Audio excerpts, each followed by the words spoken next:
ಶ್ರೀ ಜಗನ್ನಾಥ ರಥಯಾತ್ರೆ ವೇಳೆ ಕಾಲ್ತುಳಿತ ಸಂಭವಿಸಿದೆ. ಈ ಒಂದು ಕಾಲ್ತುಳಿತದಲ್ಲಿ 600ಕ್ಕೂ ಹೆಚ್ಚು ಭಕ್ತರು ಅಸ್ವಸ್ಥ ಆಗಿದ್ದಾರೆ. 40ಕ್ಕೂ ಹೆಚ್ಚು ಭಕ್ತರ ಸ್ಥಿತಿ ಗಂಭೀರವಾಗಿದೆ. ರಥದ ಹಗ್ಗ ಎಳೆಯೋಕೆ ಮುಗಿಬಿದ್ದಾಗ ಈ ಒಂದು ಅವಘಡ ಸಂಭವಿಸಿದೆ. ತಕ್ಷಣವೇ ಆಂಬ್ಯುಲೆನ್ಸ್ನಲ್ಲಿ ಆಸ್ಪತ್ರೆಗೆ ಶಿಫ್ಟ್ ಮಾಡಲಾಗಿದೆ. ರಥೋತ್ಸವ ತಡವಾಗಿದ್ದಕ್ಕೆ ಕಾಲ್ತುಳಿತದ ಶಂಕೆಯನ್ನ ವ್ಯಕ್ತಪಡಿಸಲಾಗ್ತಾ ಇದೆ. ಬಲರಾಮನ ರಥಚಕ್ರದಲ್ಲಿ ದೋಷದಿಂದ ಸುಮಾರು 20 ನಿಮಿಷ ಏನೋ ತಡ ಆಗಿದೆ.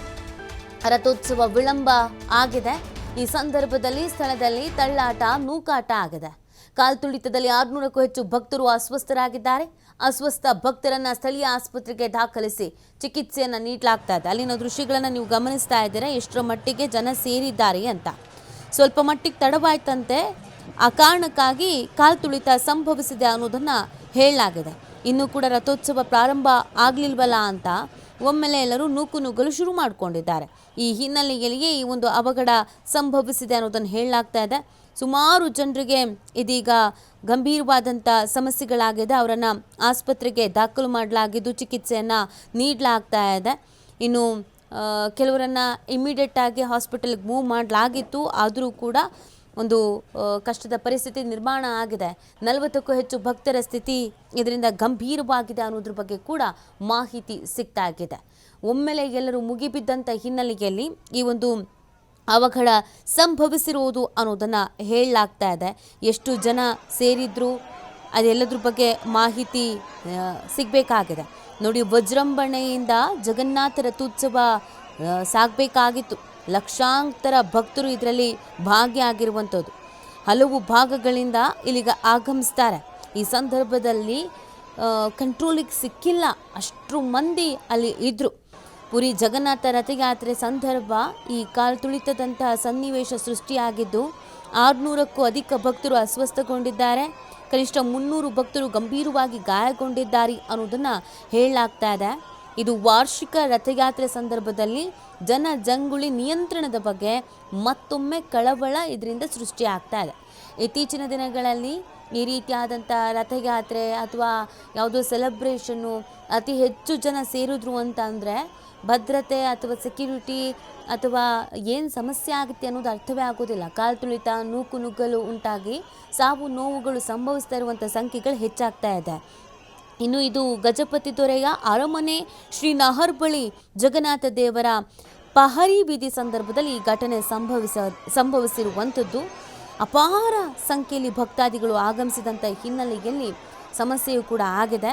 ಸುಮಾರು 2.5 ಕಿಲೋಮೀಟರ್ ದೂರದ ಗುಂಡಿಚಾ ದೇವಸ್ಥಾನಕ್ಕೆ ಬಲಭದ್ರನ ರಥ ತಲಧ್ವಜವನ್ನು ಎಳಿತಾ ಇದ್ದಾಗ ಹಗ್ಗವನ್ನು ಸ್ಪರ್ಶಿಸೋಕೆ ಜನ ಮುಗಿಬಿದ್ದಿರೋದು. ರಥವನ್ನು ನಾವು ಎಳಿಬೇಕು, ಇದೊಂದು ಪವಿತ್ರವಾದಂಥ ಸಂದರ್ಭ, ನಾವು ರಥವನ್ನು ಎಳೆದು ಪಾವನರಾಗಬೇಕು ಅನ್ನುವಂಥ ಹಿನ್ನೆಲೆಯಲ್ಲಿ ಒಮ್ಮೆಲೆ ರಥವನ್ನು ಎಳೆಯೋದಕ್ಕೆ ಅಂತ ಮುಗಿಬಿದ್ದಿರೋದು. ಆ ಹಗ್ಗವನ್ನು ನಾವು ಹಿಡ್ಕೊಳ್ಬೇಕು ಅಂತ. ಸುಮಾರು 173 ಗಾಯಾಳುಗಳನ್ನು ಹೈಟೆಕ್ ಆಸ್ಪತ್ರೆಗೆ ದಾಖಲಿಸಲಾಗಿದೆ. 68 ಜನರನ್ನು ಹೊರರೋಗಿಗಳ ಚಿಕಿತ್ಸೆಗೆ ಈಗ ಒಳಪಡಿಸಲಾಗಿದೆ. ಗಂಭೀರ ಸ್ಥಿತಿಯಲ್ಲಿರುವವರು ಕನಿಷ್ಠ 8 ಭಕ್ತರನ್ನು ಜಿಲ್ಲಾ ಆಸ್ಪತ್ರೆಗೆ ದಾಖಲಿಸಲಾಗಿದೆ ಅಂತ ಇಲ್ಲಿವರೆಗೂ ವರದಿ ಸಿಗ್ತಾ ಇದೆ. ಈ ವರದಿಯ ಪ್ರಕಾರ ಸುಮಾರು 600ಕ್ಕೂ ಹೆಚ್ಚು ಭಕ್ತರು ಅಸ್ವಸ್ಥರಾಗಿದ್ದಾರೆ. 40ಕ್ಕೂ ಹೆಚ್ಚು ಭಕ್ತರ ಸ್ಥಿತಿ ಚಿಂತಾಜನಕವಾಗಿದೆ ಅನ್ನೋದ್ರ ಬಗ್ಗೆ ಮಾಹಿತಿ ಸಿಗ್ತಾ ಇದೆ. ಜಗನ್ನಾಥ ದೇವರು ಮತ್ತು ಅವರ ಅಣ್ಣ ಬಲಭದ್ರ ಮತ್ತು ತಂಗಿ ದೇವಿ ಸುಭದ್ರ ದೇವಿಯ ರಥಯಾತ್ರೆಯ ಸಂದರ್ಭದಲ್ಲಿ ಈ ಜನದಟ್ಟಣೆ ಹೆಚ್ಚಾಗಿದ್ದರಿಂದ ಕಾಲ್ತುಳಿತ ಸಂಭವಿಸಿರುವಂಥದ್ದು. ಇದೀಗ ಆಸ್ಪತ್ರೆಗೆ ದಾಖಲು ಮಾಡಲಾಗಿದ್ದು ಚಿಕಿತ್ಸೆಯನ್ನು ನೀಡಲಾಗ್ತಾ ಇದೆ. ಇನ್ನು ಒಡಿಶಾ ಸಚಿವ ಮುಕೇಶ್ ಮಹಾಲಿಂಗ್, ಘಟನೆ ನಿಜಕ್ಕೂ ಆಘಾತಕಾರಿಯಾಗಿದೆ. ರಕ್ಷಣಾ ತಂಡವು ಕೂಡಲೇ ನೆರವಿಗೆ ಧಾವಿಸಿ ಸಂತ್ರಸ್ತರನ್ನು ಆಸ್ಪತ್ರೆಗೆ ದಾಖಲಿಸಲಾಗಿದೆ. ಸ್ಥಳದಲ್ಲಿ ಆರೋಗ್ಯ ಕೇಂದ್ರಗಳನ್ನು ಕೂಡ ಸ್ಥಾಪಿಸಲಾಗಿದೆ. ನೀರು ಮತ್ತು ಗ್ಲೂಕೋಸ್ನ ವ್ಯವಸ್ಥೆ ಮಾಡಲಾಗಿದೆ ಅಂತ ಹೇಳ್ತಾ ಇದ್ದಾರೆ. ಈಗಾಗಲೇ ಅನೇಕ ಸಚಿವರುಗಳು ನಾಯಕರುಗಳು ಆಸ್ಪತ್ರೆಗೆ ಭೇಟಿ ನೀಡಿದ್ದಾರೆ. ಈ ಸಂದರ್ಭದಲ್ಲಿ ಆರೋಗ್ಯವನ್ನು ವಿಚಾರಿಸಿದ್ದಾರೆ. ನೋಡಿ, ಅಹಮದಾಬಾದ್ನಲ್ಲಿ ನಡೆಯುವಂಥ ರಥಯಾತ್ರೆ ಇದೊಂದು ಐತಿಹಾಸಿಕ ಹಿಂದೂಗಳ ಹಬ್ಬ ಅಂತ ಕರೆಸ್ಕೊಳ್ಳುತ್ತೆ. 1878ರಿಂದ ಕೂಡ ಪ್ರತಿ ವರ್ಷ ರಥೋತ್ಸವ ಜರುಗತ್ತೆ. ಜಗನ್ನಾಥ ದೇವಸ್ಥಾನವು ಆಷಾಢ ಸುದ್ ಬಿಚ್ನಂದು ರಥಯಾತ್ರೆ ಮೆರವಣಿಗೆಯನ್ನು ಆಯೋಜಿಸುತ್ತೆ. ಈ ಹಬ್ಬದಂದು ಜಗನ್ನಾಥ, ಬಲರಾಮ ಮತ್ತು ಸುಭದ್ರ ದೇವಿಗಳನ್ನು ಪೂಜಿಸಲಾಗುತ್ತೆ. ಇದು 148ನೇ ಜಗನ್ನಾಥ ರಥಯಾತ್ರೆ ಆಗಿತ್ತು. ಎಲ್ಲವೂ ಅಂದುಕೊಂಡಂತೆ ಆಗಿದ್ರೆ ಅದ್ಧೂರಿಯಾಗಿ ಈ ಒಂದು ರಥಯಾತ್ರೆಯನ್ನು ಮಾಡಿ ಮುಗಿಸ್ಬೇಕಾಗಿತ್ತು. ಆದರೆ ಈಗ ಅವಘಡ ಸಂಭವಿಸಿದೆ. ಸ್ಥಳದಲ್ಲೇ ಆಂಬ್ಯುಲೆನ್ಸ್ ಇತ್ತು. ಆ ಕಾರಣಕ್ಕಾಗಿ ಇಮಿಡಿಯೇಟ್ ಆಗಿ ಅಸ್ವಸ್ಥಗೊಂಡವರನ್ನು ಆಸ್ಪತ್ರೆಗೆ ದಾಖಲಿಸಲಾಗಿದೆ.